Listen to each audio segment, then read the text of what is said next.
What if a single spark in a remote sea could plunge the world into chaos? Picture this. Beneath the shimmering waves of the South China Sea lies a treasure so vast it could power nations for decades. Yet, this same sea is a powder keg, where rival countries clash and a rising superpower flexes its might.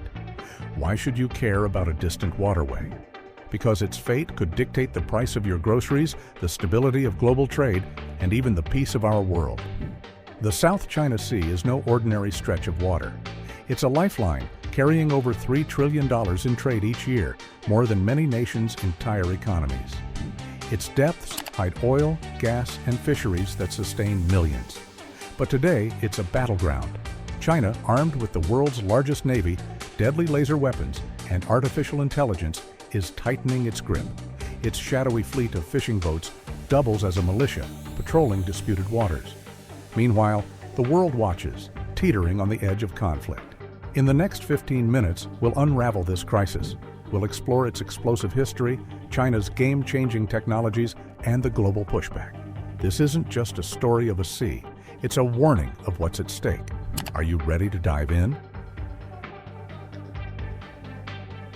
The South China Sea isn't just a pretty view, it's a gold mine. Beneath its waves lie an estimated 11 billion barrels of oil and 190 trillion cubic feet of natural gas. That's enough to fuel China's energy-hungry economy for years. On top of that, its fisheries produce 12% of the world's fish catch, feeding millions across Southeast Asia. This isn't just about resources, it's about survival. But the real prize is above the water. Over $3 trillion in goods, think electronics, oil, and everything in between, flow through this sea annually. That's 1/3 of global maritime trade. Control this waterway, and you hold a chokehold on the world's economy. It's why nations are willing to risk everything to claim it. The sea's strategic value goes beyond money. It's a gateway to power. Whoever dominates here can dictate terms to neighbors and rivals alike. This makes the South China Sea a geopolitical hotspot. Its resources and trade routes are the lifeblood of Asia, but they're also a spark for conflict. Every barrel of oil, every fish caught, every ship that passes through, it's all a piece of a bigger game. And China knows it. So, who owns this treasure? That's the question driving the crisis. China stakes its claim with the 9-dash line, a sweeping boundary covering nearly 90% of the sea. It's a bold move, but it overlaps with the claims of Vietnam, the Philippines, Malaysia, Brunei, and Taiwan. Each nation has its own stake, rooted in history, geography, or law, and none are backing down. Take the Spratly Islands. China, Vietnam, and the Philippines all claim them. Vietnam disputes China's hold on the Paracels. These aren't just rocks, they're potential military bases. Islands and reefs can extend a nation's reach, housing radar, missiles, and troops. For China, they're stepping stones to regional supremacy. For others, they're a line of defense. This clash isn't just about maps, it's about might. The overlapping claims create a web of tension where every move, be it a fishing boat or a warship, could ignite a standoff. It's a high-stakes chess match, and the board is getting crowded. The South China Sea's turmoil didn't start yesterday. For centuries, kingdoms and colonial powers bickered over its waters. But the modern conflict took root in 1947, when China drew its 9-dash line, claiming most of the sea. Back then, few noticed, until oil and gas discoveries made it impossible to ignore. In 1974, the stakes got real. China and Vietnam fought a bloody battle over the Paracel Islands. China won, seizing the islands, and Vietnam has never forgiven them. Then, in the 1990s, China built on Mischief Reef, a spot claimed by the Philippines. Despite protests, they kept going. These moments weren't just fights, they were warnings of China's growing appetite. History here isn't just a backdrop, it's a blueprint. Each clash built mistrust, setting the stage for today's crisis. The past taught China it could push and win. Fast forward to now, and the sea's a tinderbox. Since 2013, China's turned tiny reefs into military strongholds. Dredgers and concrete have created islands with airstrips and missile systems. It's a power grab disguised as construction, and it's working. In 2016, The Hague ruled against China's claims, siding with the Philippines under international law. China shrugged it off, calling the ruling meaningless. They kept building. Then, in 2021, over 200 Chinese boats swarmed Whitsun Reef in Philippine waters. It wasn't an invasion, just a flex, but it showed China's readiness to test limits. These aren't random acts. They're calculated steps to control the sea, piece by piece. Every new island, every standoff, pushes the region closer to the edge. The question is, how much more can it take? Meet the People's Liberation Army Navy, planned for short. Once a small coastal force, it's now the world's largest navy with over 350 ships. Size matters, but so does strategy. China's turned its artificial islands into naval bases. Think Fiery Cross and Mischief Reefs. These aren't just outposts, they're fortresses.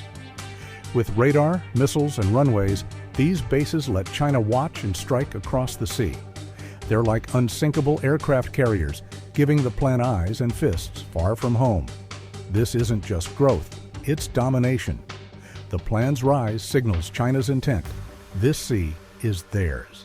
For neighbors, it's a wake-up call. A navy this big with bases this close changes everything. It's not just about defending borders anymore. It's about who rules the waves. The plan is not just big, it's advanced. The Type 055 destroyer is a beast, stealthy, loaded with missiles, and ready for anything. Then there's the Liaoning and Shandong, China's aircraft carriers. They're not the best yet, but they're a start toward blue water power. Submarines, patrol boats, and more round out the fleet. But the real edge is speed. China builds ships faster than anyone. New destroyers and subs roll out yearly. It's a production line for war machines, fueled by a booming industry and big budgets. This firepower shifts the balance. While the US and others scramble to keep up, China's already ahead in numbers and closing the tech gap. It's a navy built to intimidate, and it's working. Forget missiles, China's bringing lasers to the fight. These aren't movie props, they're real weapons, firing beams that can fry electronics or take down drones. In 2019, a Chinese ship zapped an Australian helicopter with a laser. No damage, but the message was clear. We've got this tech, and we'll use it. Lasers are fast, cheap, and precise. Unlike bullets, they don't run out, just recharge and fire again. They're perfect for swatting small threats or disabling bigger ones. In the South China Sea, where every second counts, that's a huge advantage. This isn't just innovation, it's a warning. Lasers could turn a skirmish into a rout, and China's got them locked and loaded. Artificial intelligence is the silent killer here. China is using AI to run drones that swarm like bees, no humans needed. It's also in surveillance cameras and satellites feeding data to computers that never sleep. AI spots ships, tracks movements, and predicts threats before they happen. In battle, AI is even scarier. It can aim weapons or pick targets faster than any human. Pair that with lasers, and you've got a combo that's hard to beat. It's not just about strength, it's about smarts. For China, AI means control. Information is power, and they're gathering it all. In this sea, that edge could decide everything.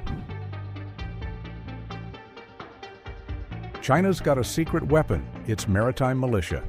These aren't warships, they're fishing boats. But don't be fooled. Crewed by trained operatives, they answer to the plan.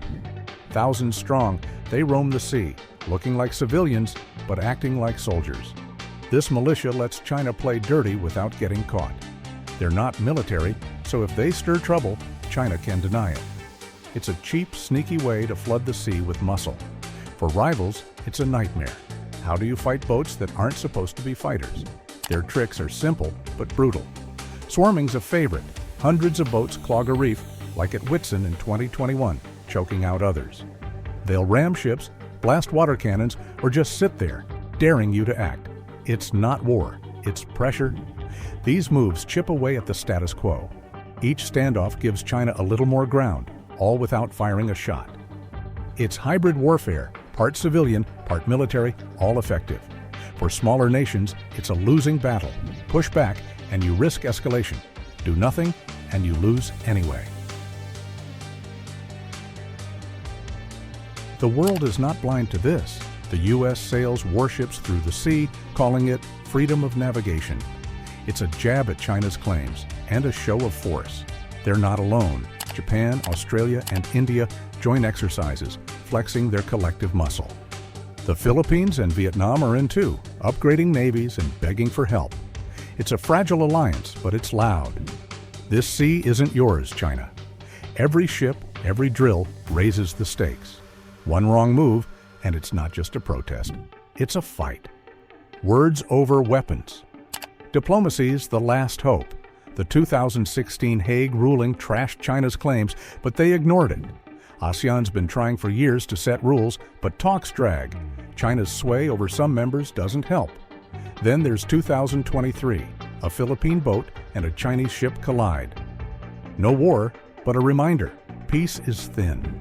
Talks are slow, messy, and maybe doomed. But they're all we've got.